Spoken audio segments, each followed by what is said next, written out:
જો દુકાનદાર તમારી પાસેથી વસ્તુ કે સામાનની એની MRP કરતાં પણ વધારે પૈસા લેતા હોય છે કે પછી તમારી સાથે ગેરવર્તન કરતા હોય છે અને એક્સપાયર થઈ ગયેલી વસ્તુ આપતા હોય છે, એ કાયદેસર ગુનો હોય છે.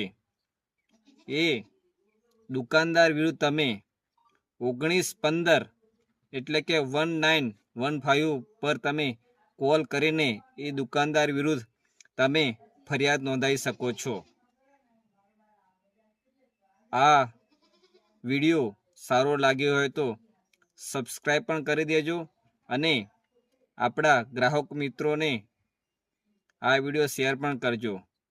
તેથી શું આપણા અજાણ્યા ગ્રાહકો કોઈ દિવસ છેતરાઈ ના જાય, એ માટે ખાસ ધ્યાન રાખવું જરૂરી છે.